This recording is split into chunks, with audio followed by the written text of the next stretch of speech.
leaders, especially right now in the midst of uncertainty, need to be clear. And I'm going to come back in a second and say a little bit more about what that means. But the other four, leaders need to be flexible. Leaders need to be transparent.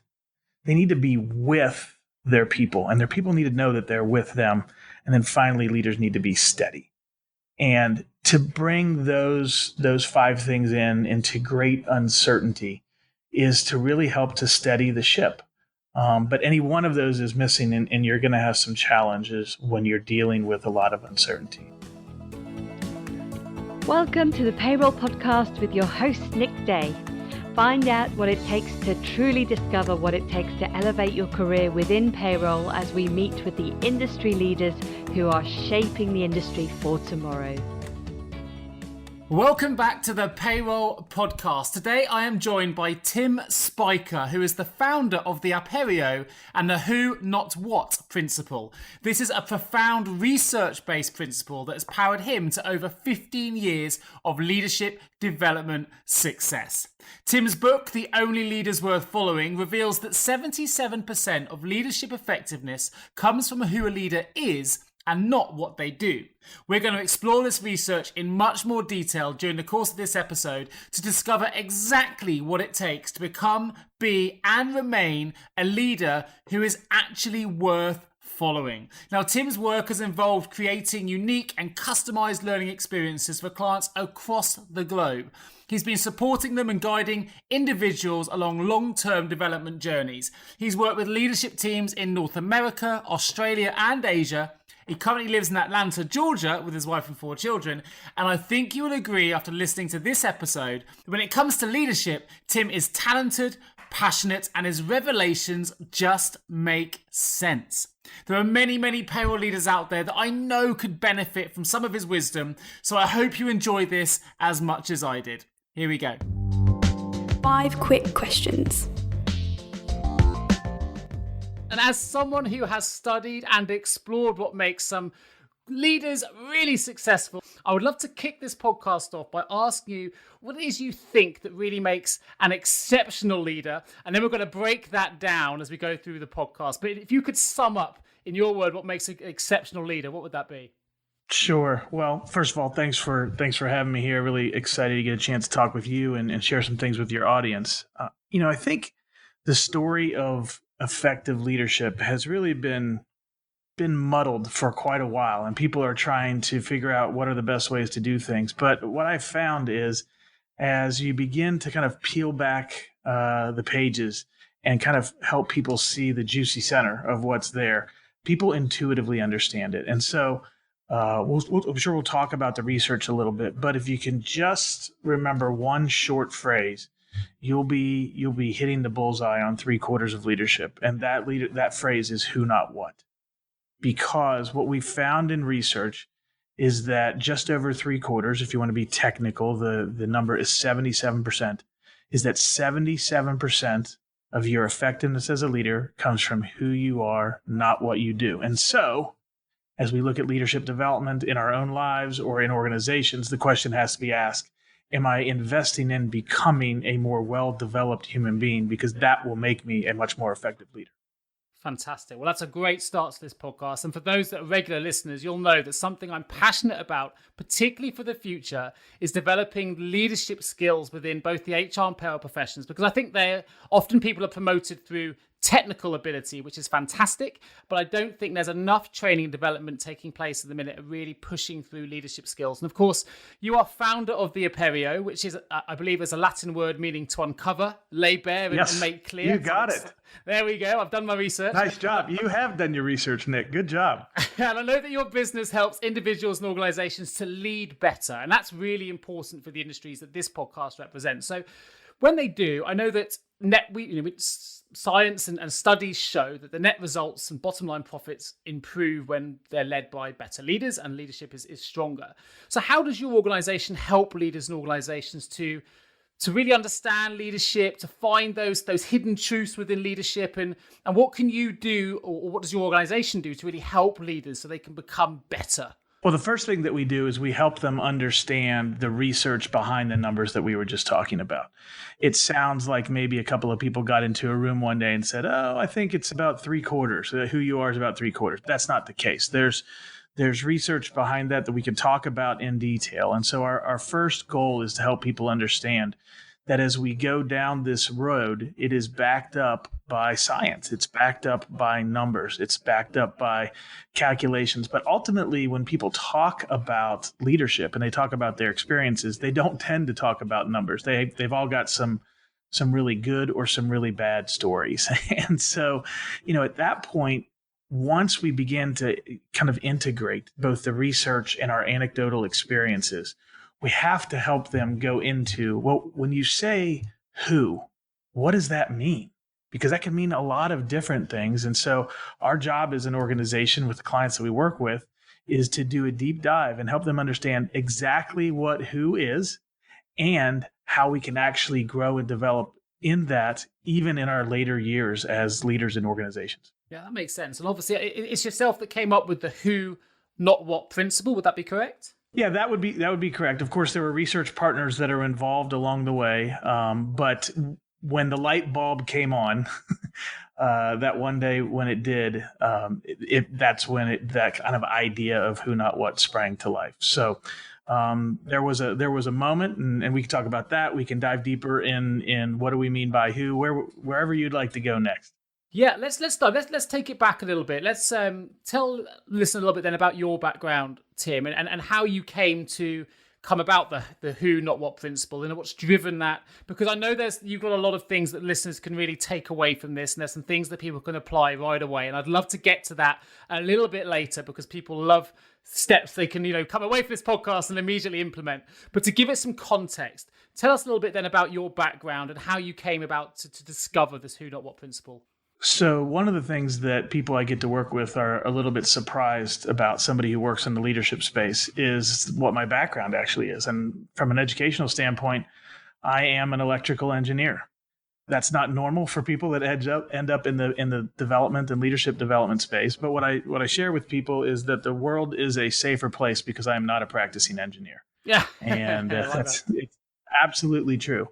But that engineering comes into play in terms of how do we look at something that feels maybe as squishy and as complex as who a person is.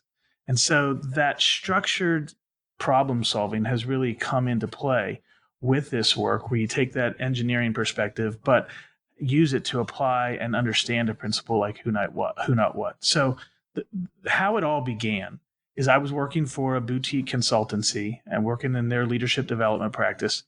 And we would bring leaders up to the west side of Pikes Peak, which is in Colorado here in the United States. And for a week at a time, we would put them through a series of assessments and evaluations and experiences.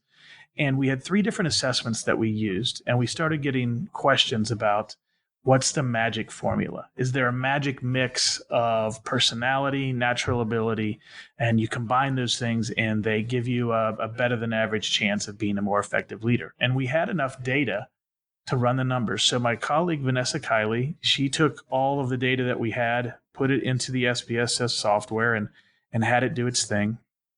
And I remember being in her office that night and like, hey, what did we find? Where are the correlations? And here's what she said. Nothing. There was no correlation. There was nothing to share because there was no connection between personality, natural ability, and leadership performance. And I turned to go out of her office. And she said, but we did find a correlation somewhere else. And this is the part of the story where I love that statistical software will look for correlations in places where you weren't intending to.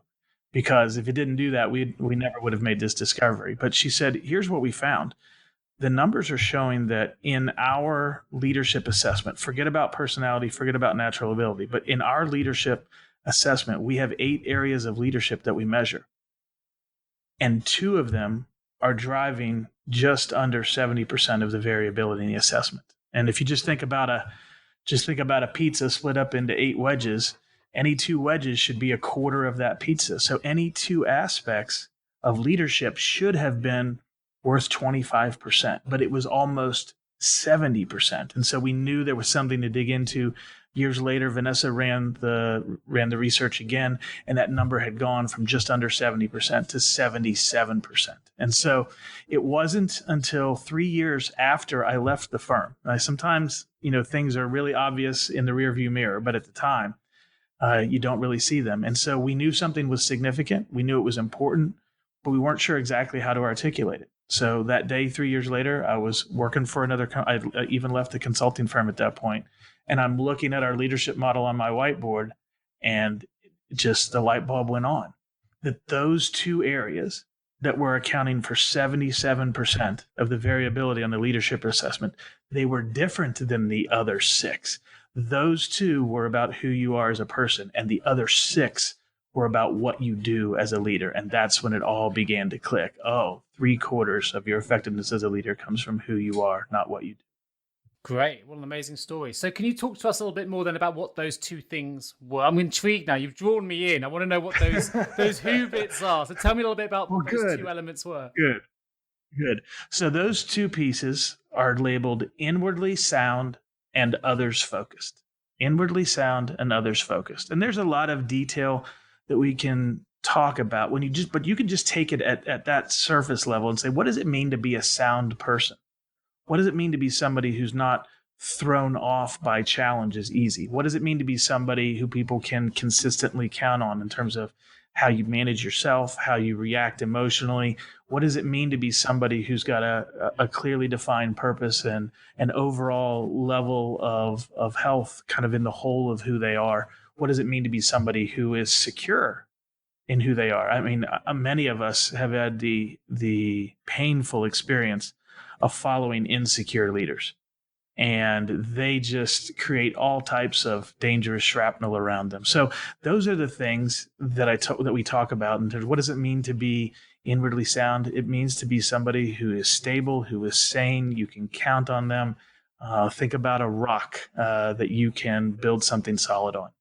Others focused gets into the idea that while the leader might be grounded, but why is she or why is he showing up at work every day?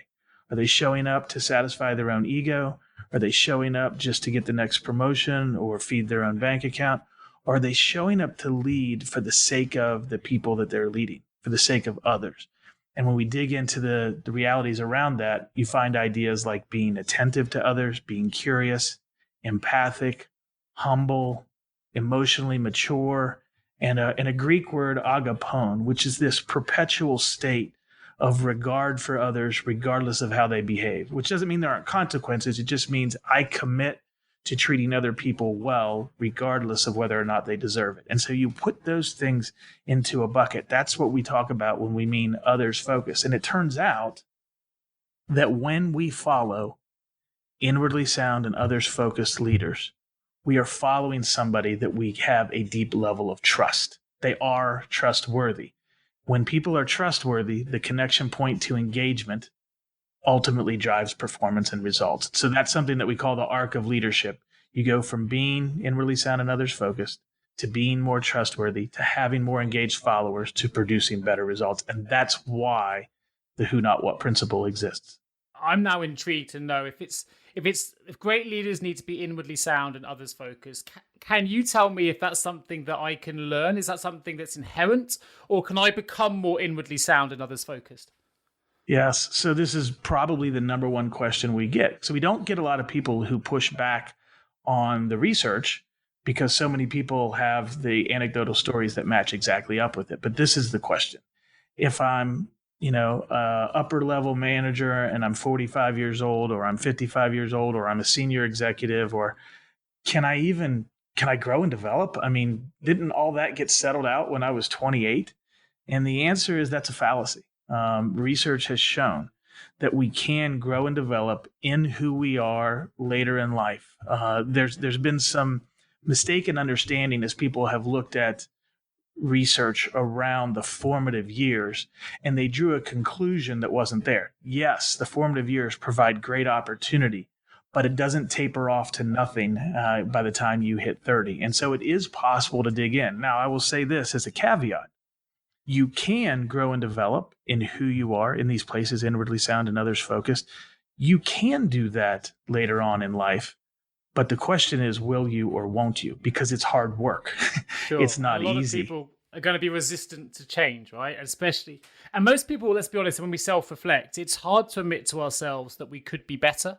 We like to think of ourselves as already giving 100%. So how could I possibly be a better leader? I'm doing everything I can. So if you're a leader listening to this podcast right now, whether you're an HR leader, you're a payroll manager, you're leading sometimes huge teams of dozens and dozens of people, and you're suddenly listening to this and a little light bulb has gone off and you're going, you know what, I want to be a better leader, but I don't want to admit that to the 80 people I'm managing because that's going to show potential weakness. Maybe that's a good or bad thing, but I do want to get better, but I'm so busy I don't have time to change, or whatever the objection might be. How can I take this on? I agree with it. I can totally believe the logic, because I think trust is absolutely critical to any successful leadership role. And if that's the foundation of it, that makes sense to me as a podcast host. Hopefully it does to listeners as well. But how can I then become more inwardly sound and more others focused while still not, I guess, risking the day-to-day management role that I already have? Does that make sense? Yeah, sure. Well, I would say two things to that. First, I would say start small.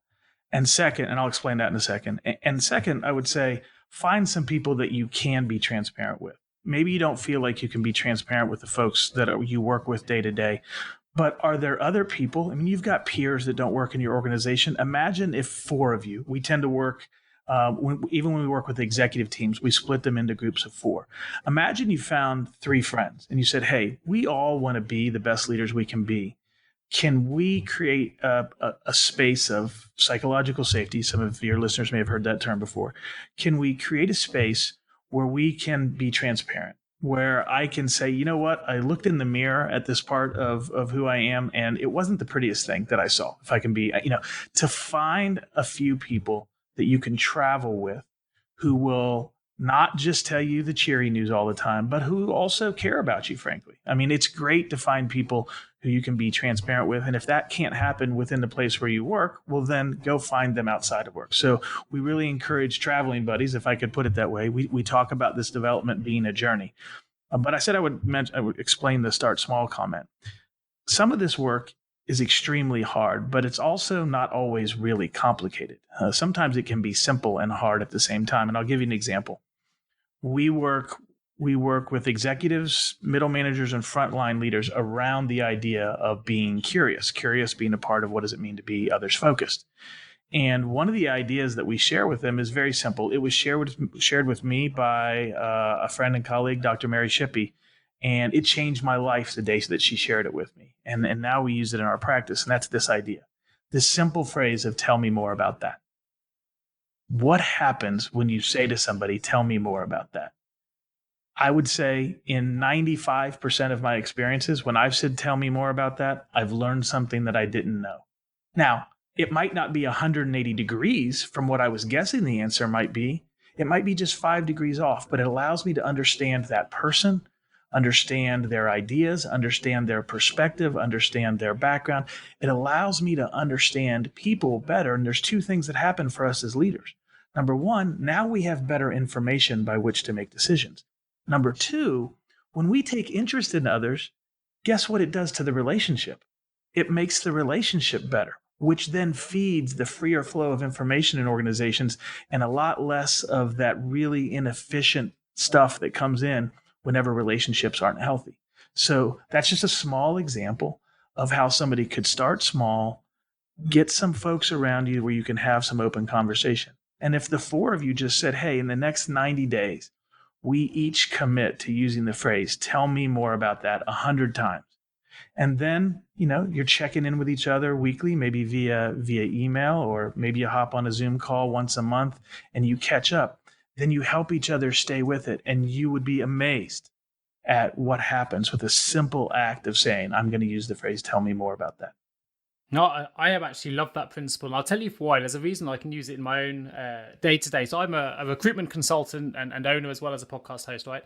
And one thing I teach my consultants, the truth to getting to good interviews isn't just asking what we would call tertiary questions. You need to ask 4 levels of question, which is kind of the same principle. You'd ask one question, then you kind of ask the question, so tell me more about that. Tell me more about that. And you keep going until you get to the grains and the granular level of detail that you really want, because that's where you find the truths. And people have so many pre-prepared answers, particularly interviews, that when you keep pushing them, that's when you start to see the real personality and the real truth of an achievement or lack of, depending which way you're going.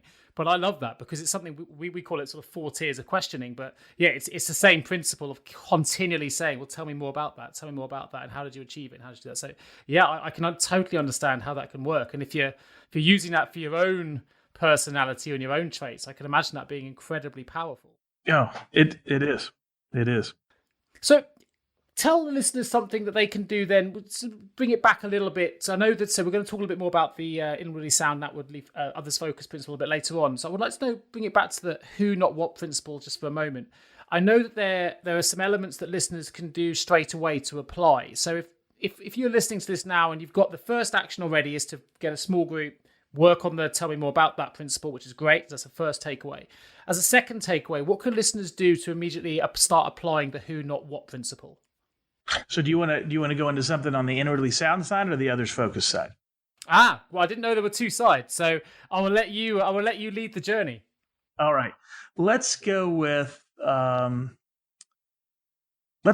something on the inwardly sound side because curious lands on the others focus. So we've covered one of those already. So let's take a look at the idea of being self-aware.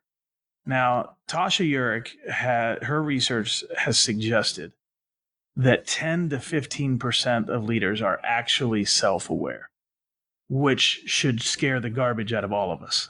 Because what happens, especially as you ascend in organizations, there's a lot more risk for people to tell you the truth about you. Because as you ascend in an organization, you have more and more power. And you have the opportunity to negatively impact somebody's career. So it's kind of like, the emperor doesn't have any clothes on, but let's not tell the emperor because I want to be protective of my career. And so it really becomes the anomaly, unfortunately, when leaders are self-aware. Because generally, another thing that happens as they ascend, they also grow in confidence in their own opinions. And sometimes that confidence is not well-founded.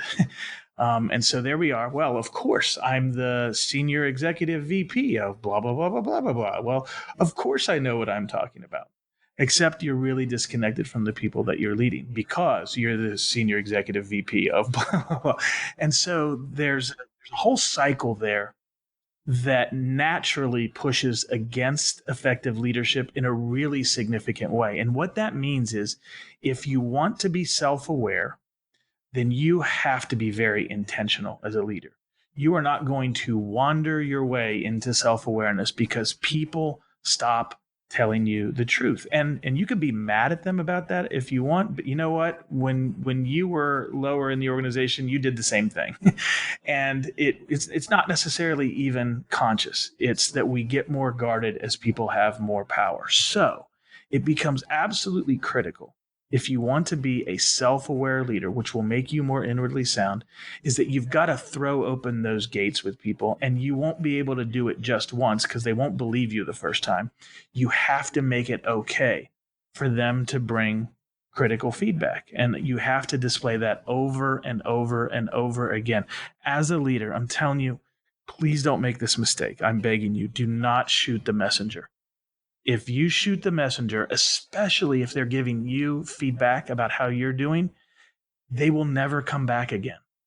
And it won't be just them because the word's going to get out. And the person who shared with you the feedback about you that wasn't particularly flattering, and then you got defensive or dismissive, they're going to tell all their peers, hey, don't bother. There's no reason in taking the risk. So there are some, again, some of these things are not rocket science, but they're still hard to do. So they're simple but difficult.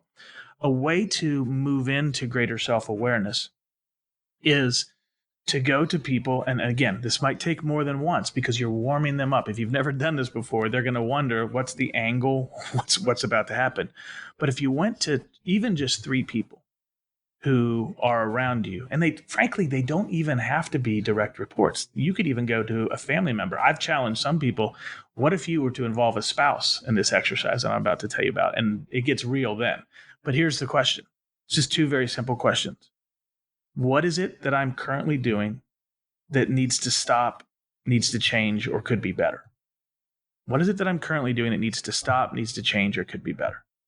The other question is, what am I currently doing that I need to continue to do that's working really well? And you give those questions to people in advance. Don't surprise them with them because you want them to have time to think about it. You don't want the knee-jerk answer. You want a well-considered answer. And you say, hey, I am trying to become the best leader I can be. Part of that is being inwardly sound, and part of that is being self-aware. So I'm asking for your help. I'm asking you to help me be self-aware. So would you answer these questions? And then can we sit down at lunch and talk about it? And then you have 3, 4, 5 of those conversations, and just make that a part of your life where every 6 months, and don't necessarily have to poll the same people, but you create it as a norm that people can, to the best of their ability, tell you the truth about you. Now you have to listen. If they give you good feedback and you ignore it, you're going to create a problem for yourself. But the first step in being able to do anything about it is to understand what is actually going on. And none of us can do that if we're only in our own head all the time. So self-awareness is really critical to be inwardly sound. And one of the simple ways you can do that is just ask those two simple questions of people around you, and then just have a knee-to-knee, eyeball-to-eyeball conversation about it. Do not be defensive. Do not be dismissive. Those will kill any future feedback. I think that is really, really powerful stuff. I generally believe anyone listening to this, if they are like, I am right now listening to your response, it's hard not to start imagining circumstances where you could use those two questions.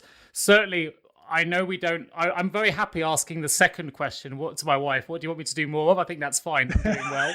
It's the first question that frightens me. But you're right, because there will be things, and you don't want to ask because you don't want the answer. But ultimately, if I ask it, it's going to improve the relationship that we have. That's a given. And to be a better leader, you need good relationships. You need trust. So really powerful. And I'm sure everyone else listening to this is thinking something along similar lines.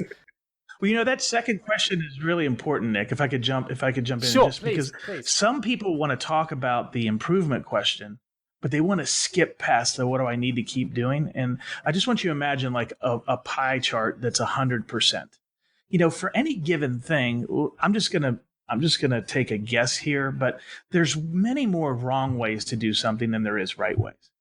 And so let's just pretend, for example, that there's 10%, there's not just one way to do something, but there's 10 right ways. But there's 90 wrong ways. If all we do is ask what we're doing wrong, we might miss a really important thing that we're doing right that we need to do over and over again. People might give us feedback to say, hey, how you bought lunch for us once a month back when, but then you cut that out?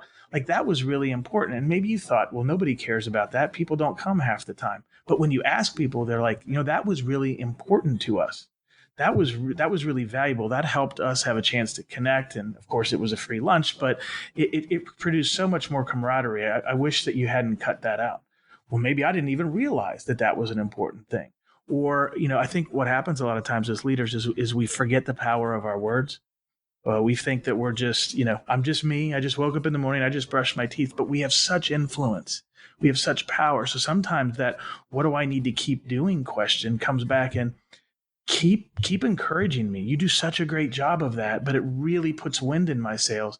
And for some of us, we might have walked out of that conversation and say, I don't even remember encouraging that person, but it had a deep and meaningful impact for them. So I need to be conscious to continue to be encouraging in the way that they describe. So it's really important, I think, to don't skip past the what am I doing well, because sometimes we get surprised and we don't realize the impact that we're having. And so it's very efficient. It's very efficient to continue to do the things that are working well, thinking back to that 90-10 pie. Sure. And actually, it brought to my mind an example that I do a lot of work on LinkedIn, but I did a talk a year ago to a group of payroll managers, and we were talking about the power of LinkedIn. And it's quite interesting, and hopefully this story will make sense. It's very easy to reward staff for a job well done with a financial incentive, for example, or maybe a free lunch, as you mentioned. But actually, some of the free incentives by doing something like a public shout out on LinkedIn, by saying something like, my team have been amazing to complete this project, I'm so proud of them, and making a public, affectionate statement like that can actually be just as rewarding or even more morale boosting than something like a free lunch, which has a financial impact. But just that public statement of saying well done can go an awful long way further. And it brought back to mind something my mum told me, bring my mum into the podcast for the first time. But she always said to me, remember, Nick, when you're growing up, you can never control how somebody else feels. So I may do something to my wife or to my colleagues or to the people that I manage, and I might have an assumption on how it will make them feel, but I can't control how they feel. And I think two of the things you mentioned there are really, really powerful, and it's a really good reminder for me to remind myself and hopefully other people listening to this that actually, if someone comes to you with critical feedback about how they're feeling, although you may not initially like that feedback, the reality is if that's how they feel, that's how they feel. And we can't address it or improve it unless we're willing to take that criticism on. So, sorry, it's just powerful statements for me to take on while you were talking. So thought I'd take it on. Well, listen, let's take it to an organizational level.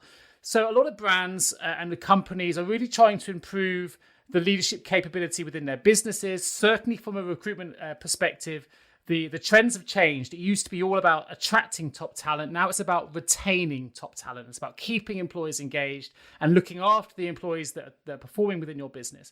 So from your perspective, what's the most critical thing for organizations to understand about leadership to make sure that they are delivering strong leadership capability within their businesses? Yeah, well, we'll go back to the research for this one. If 3/4 of your effectiveness as a leader comes from who you are, not what you do, I think it's imperative that senior executive teams and HR professionals alike take a look at the suite of activities that they're participating in from a leadership development perspective and say, how many of these are really about improving the who?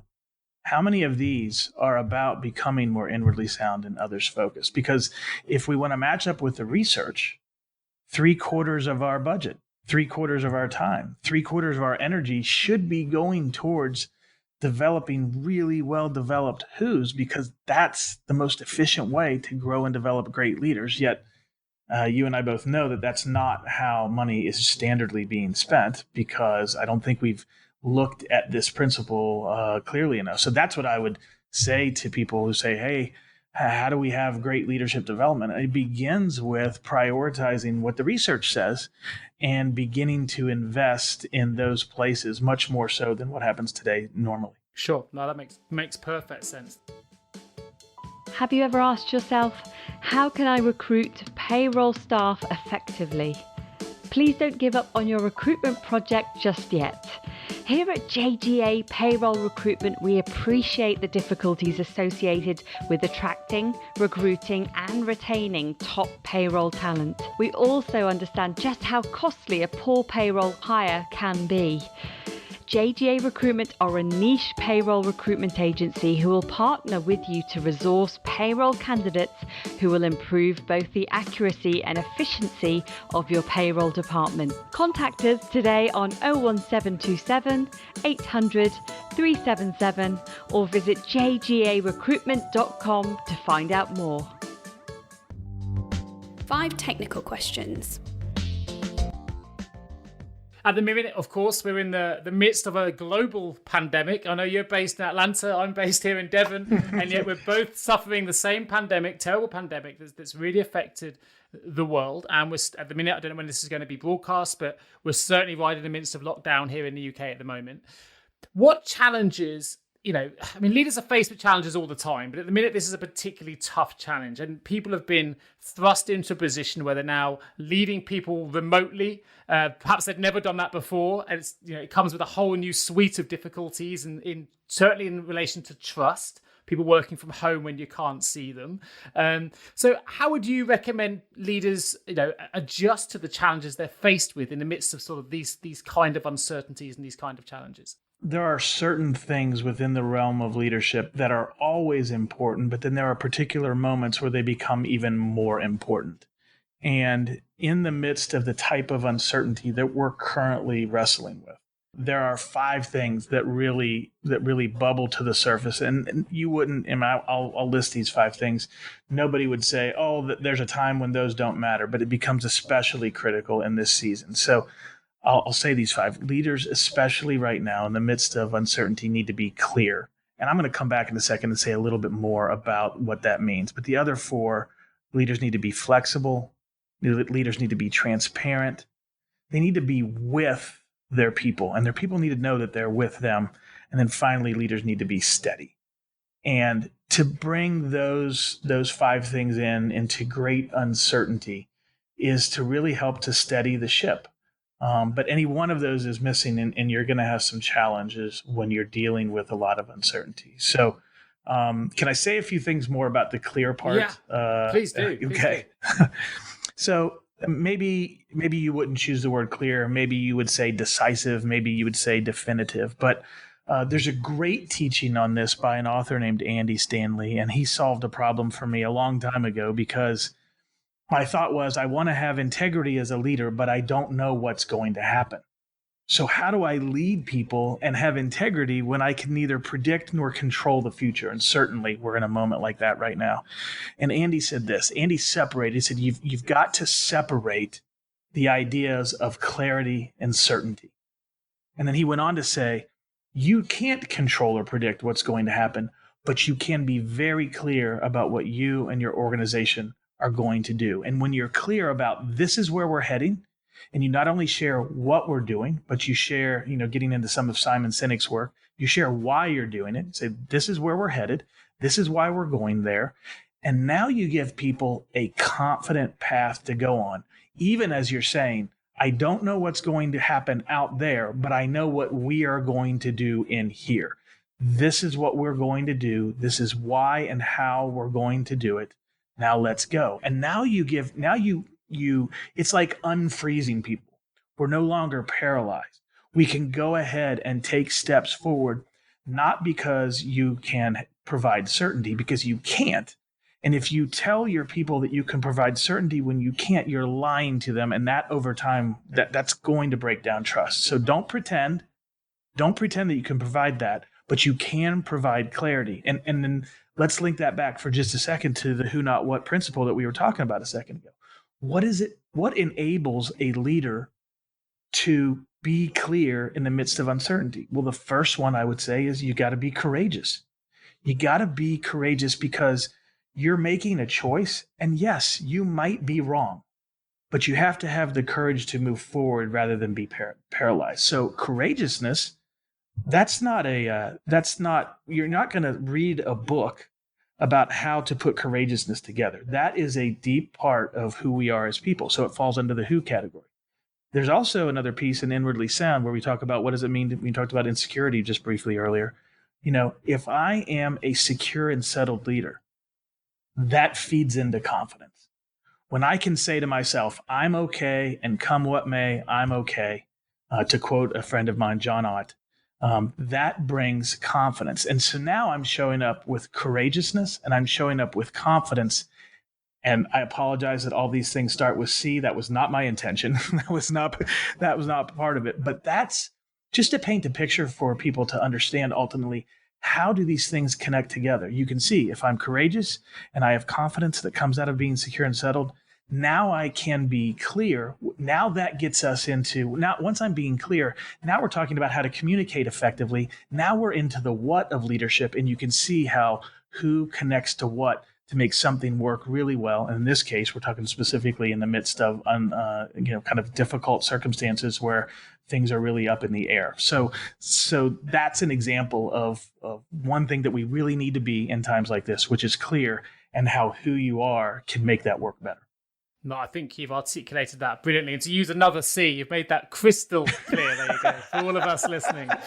Now, Interestingly, though, you referenced 2 or 3 people there that helped on your journey. And earlier in the podcast, you referenced a few more right from the beginnings of your developmental journey. And if you have, of course, the reason I referenced those is you recently released a book, which you've titled The Only Leaders Worth Following.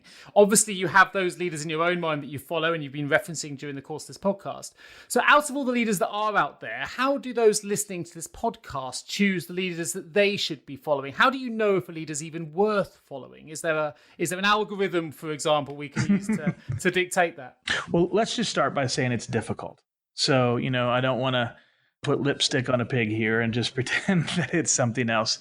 It's challenging, but it becomes more challenging. This is going to sound strange. It becomes more challenging the more you focus on the things that matter. And what I mean by that is kind of coming back to this idea of 3/4 of a leader's effectiveness being about who they are. The question is, how do I know who they are? Because frankly, a 45-minute conversation, it's difficult to get to know who somebody really is. But one of the things that I realized in the midst of writing this book is that I'm really passionate about followers, not just about leaders. And that's because I've been one. And everybody, all of us have been followers, and we understand the power that leaders have to make our lives really good or really bad. And so part of the reason the title of the book ended up being The Only Leaders Worth Following is because we wanted to do just that. We wanted to not only help leaders excel, but we wanted to help people who had the question you just asked. How do I know who to pick? Well, I want to give you a list of traits to look for. And admittedly, it's difficult to do when you're coming into an organization from the outside. But I personally think that it's very mature and completely within bounds in the midst of an interview. As somebody is interviewing you, I really want to encourage your listeners, interview the organization, interview the leader, interview them as well. They're going to have an enormous impact on your life. You want to do the very best you can to understand. And if you were to ask an employer, hey, could I have a conversation with a couple of folks who currently work for you? Because I want to understand what it's going to be like to be here to see if I'm a good fit for this. I know that that's a little bit bold. I know that's a little bit out there. And most people would say, well, I'm trying to get the job. Well, yeah, you are trying to get the job, but do you want your life to be hell or do you want it to be good? And I think to take a little more proactivity in that interviewing process, to take a little more investigation and to be looking for those who elements, not just the skills or accomplishments of leaders. I love this because you're doing my job for me. You're preaching to the converted. As a recruiter, you're absolutely right. It's every interview though, right, is a two-way process. It's not about one way. I had a call. I won't reference who they were, but it was literally earlier today. If they're listening, with an individual who has a great brand, and I said one of the issues you probably had that they're struggling with a little bit of attrition problem at the minute. And I said I think one of the problems you've had is every time someone interviews, you sell the best, the brilliant things about your brand, and there are so many brilliant things about the brand. But what you're not telling them is actually what the day-to-day business is like, which is very manual. It's you've got a lot of very challenging stakeholders. You're probably not as ahead of the curve in terms of tech as other businesses are, which means you're doing more of the mundane tasks than you probably want to be doing. But the truth is, if you're only talking about the greatness of the brand as you see it from a media perspective, that's great. And someone comes in bright-eyed, bushy-tailed on day one saying, I'm working for X. And then they go into this dark room with no windows. And they realize that actually you could be working for anyone. If you haven't given that message, if you haven't been honest with them, then it's not going to be a surprise when that individual decides it's not for them, no matter how good the brand is. And it has to be a two-way process. Always. Are you familiar with the story of Ernest Shackleton, Nick? No. Please do tell. It relates to this. So Shackleton was an explorer, and around the beginning of the 1900s, he was trying to make his way to the South Pole. And as the story goes, and it's been difficult to confirm this part of the story, but you can imagine what exploring the South Pole might have been like 120 years ago. Not really comfortable. We didn't exactly have the Gore-Tex available to us in order to stay warm and dry. So it's reported that what he did is he put an ad in the paper, and the ad went something like this: you're going to be cold, you're going to be miserable, you're going to be hungry. You'll probably die. But if we succeed, great riches and fame. who's in? And he had more people respond to the ad than he could have on his ship. And so he led with the worst. And in fact, the riches and fame part were actually that was like a line at the end that was very minor. He went into detail about how difficult this was going to be. And so he knew when people showed up that at least the first hurdle had been cleared, because he told them this was going to be really awful, and here they are. So I love that story in terms of truth in advertising and what happens if we give people the real story from a recruitment standpoint. Sure. And you know what? From my standpoint, it shows interest. It shows interest in the brand. It shows that, I want to learn about you because I want to know why it's a great place to work. What's kept you there for the last 5 years? What is it? Why you're interviewing me? Why are you passionate about this company? I think they're all great questions. So I'm really glad you raised it, because it means I haven't had to, which is brilliant.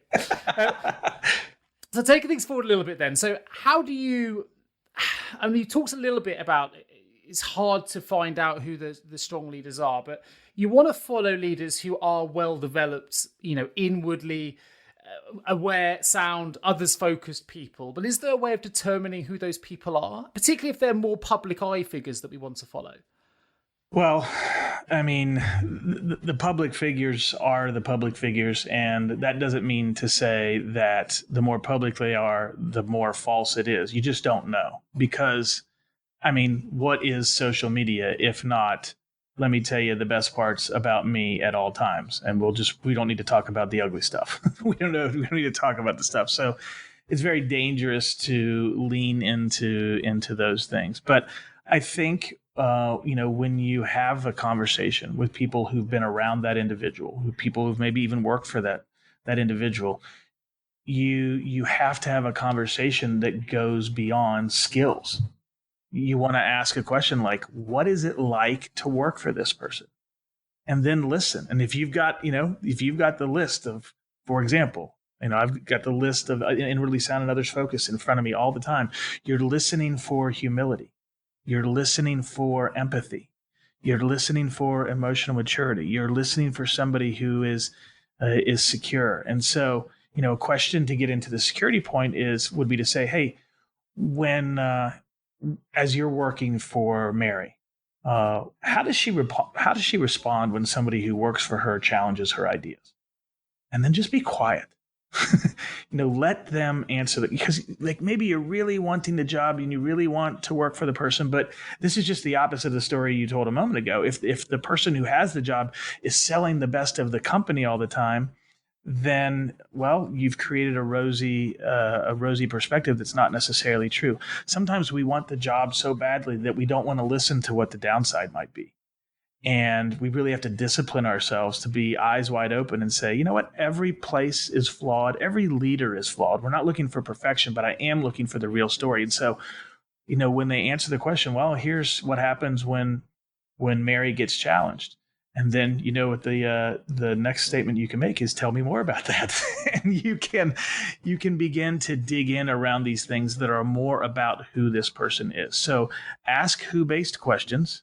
You certainly can't go off of things that you read in the newspaper or in social media, and be willing to ask some follow-ups that maybe you wouldn't normally ask if you were just it's that inner discipline is, I want the job, I need the job, but leaders affect the quality of our lives. I think that's one of the points. It's not just the bottom line. They affect that, but they also determine. If you've worked for a horrible leader, you've been through this, you went home, and your family and friends, they got to deal with the fact that you were working for a horrible leader, because every day you had to figure out how you were going to survive the next day. Keep that in mind, and then be disciplined to do your research. It's a great point, because, I'm into the stats as well, but albeit from a recruitment perspective. But the number one reason, is certainly in the payroll and HR spaces that I specialize, the number one reason that employees want to change position isn't due to money.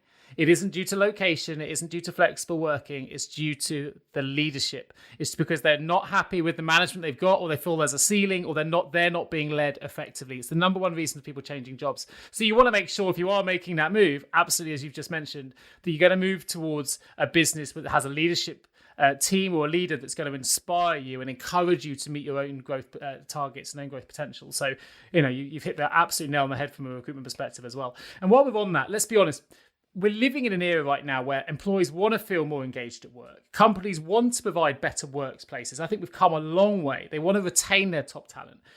But with this shift in employee engagement focus by companies, what I'm quite interested to know is, have you seen a shift in leadership style? Has that gone hand in hand, or is one a little bit behind the other? Well, I think that it is shifting. And I think the important thing to understand is, while we can look at trends, when we're looking at trends, we're looking at things that are acceptable in the time. When we're looking at principles, we're looking at things that were always true. And I think it's important to understand the difference. So I do think the trend of the times is to consider engagement more, and how do we engage people. And if we were to go back, 50, 60 years, that would have not been in vogue. But here's the thing. If we were to go back in time 50 years, do we really think that I wanted to work for a leader that was not going to engage me? When we look at statistics around the baby boom and things like that, leaders didn't necessarily have to be as accommodating to the people they were leading, because if you didn't like it, just move on. There's somebody else who wants your job. And there are a number of things that come into effect, not just the demographic numbers of supply and demand, but also what's going on culturally, what's going on around the globe with regard to movement in a particular direction. Certainly, we're in this season right now where the issue of race has become much more prevalent for so many people. And as you see those things that become more apparent in a given time, just keep in mind that the principles of leadership don't shift. So I think there is a shift that's going on kind of publicly at the surface level, but didn't we always want to follow leaders who engaged us, whether the culture was moving that direction or not?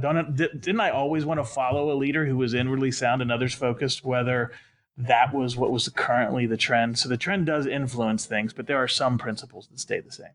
I guess we're getting to the end of the podcast now, but there's a question that I want to ask, and you may not even agree with my initial statement, but ultimately I think that people get paid to solve problems, whatever those problems might be, whether you work in human resources, whether you work in payroll, whether you work in recruitment, or whatever it might be. People get paid to solve problems, which is why, as recruiters, I'm finding, particularly in the markets that I specialize, that it's the leaders who have the most, or built the most transferable skill sets that they're able to take along with them in their career journeys. They seem to be the ones that ultimately get to the top of their professions. So what I'd like to know is, this is just a trend that I've been seeing. I've been doing this for nearly 18 years, and the people, I can spot it very early on. I can see someone at administrative level who's already demonstrating some strong transferable skill sets, and I believe I can predict that they are, whether they will or whether they won't make it to the top of their profession, often at that stage. So what I would like to know is, what do you think are the most important, or the key transferable softer skills, within leadership, that people should focus on developing within that leadership context? What's the most important ones they should be developing now if they want to get to the top of their career trajectory, whatever that might be? Okay. I'm going to talk about three. And admittedly, at a certain level, we've talked about the two big ones, but these three fall into it. So we've talked about inwardly sound and others focus. If I were allowed to paint with a really broad brush, I would go with those two, because talk about transferable. Do you take who you are to the next opportunity? Every time is the answer. And so if you have become a deeply inwardly sound and a deeply others focused person, then that's the person that person transfers right to the next leadership opportunity. But if I were to be a little more specific, I'll zero in on some places within those areas. So the first one I'm going to talk about is empathy. It's a little more in vogue right now, especially with what we going on. We mentioned the racial tensions that are going on. I've been pleased and surprised, frankly, to hear people talk about the necessity of empathy. And empathy didn't become something valuable in the last month. It's always been valuable, but right now people are seeing the greater need for it. But it will always serve you as a leader if you are willing to do the emotional work to connect with the reality of the people you're leading. It will pay off every time, so long as it's genuine. You can't do it to be manipulative, because that's not real empathy. But if you really want to connect with the reality, because frankly, when you're in the leader's chair, your reality is a little bit different than the people that you're leading. And it's important to keep that in mind. So to be an empathic leader would be something that I would say put very high on the top of your list. The next thing I would say actually is a characteristic that has a foot in both worlds of inwardly sound and others focused, and that is emotionally mature. If you can understand yourself emotionally and manage yourself emotionally, and then begin to apply understanding and responding to the emotions of others to adapt to that well. If you're an emotionally mature leader, you can navigate many things. One of the things that we talk about with our clients often is, I know that you see yourself as the strategic leader of the organization, and you are, but you've got to understand you're also the emotional leader of the organization. And in order to lead well, you've got to be emotionally mature, not just with regard to others, but with regard to yourself. So I would say the work that goes into becoming emotionally mature is really critical. And then ultimately dropping down into a piece of inwardly sound, I would talk about something we've mentioned a couple times, but not in depth here, is the idea of becoming a secure person. Insecurity is insidious in terms of its ability to absolutely torpedo good leadership. And so there's a few different ways to go about that. It's not easy. All the things I'm talking about here are long haul. I can't give you a pill or a magic bean that's going to make you any of these things overnight. But in terms of pursuing security and pursuing settledness, it has to do with working our perspectives. There are great things in the space of mindfulness that have a deep impact on our ability to be secure and settled leaders. And by the way, also impacts your ability to be emotionally mature. So mindfulness, there's great mindfulness practices that will help us be people who can say, and kind of repeating it here from earlier, I'm okay, and come what may, I'm okay. So there are a lot of things that can go into being a great leader, and the broad brush is inwardly sound and others focused. But if you want me to dive a little deeper and pick three, I would say empathic, emotionally mature, and secure and settled.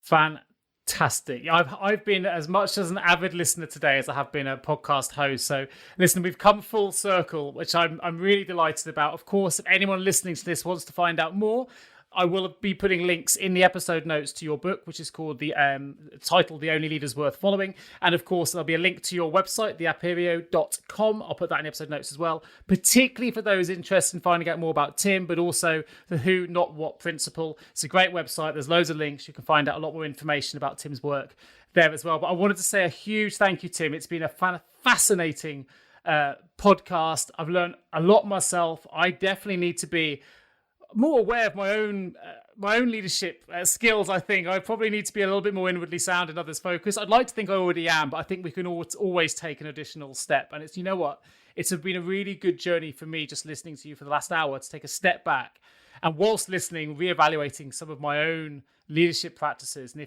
if you've done that for other people listening to this today, then to help the people listening become better leaders themselves, then I think that's a great outcome for today. So thank you so much for joining me today on the Payroll Podcast. Well, thank you for the opportunity to be here. It is the passion of my vocation to get to talk about these ideas, because leadership makes such a big difference for people, both the bottom line, but the quality of life. So thank you for giving me the opportunity to talk about it. Absolute pleasure. And that wraps us up. So thanks ever so much for listening to us again.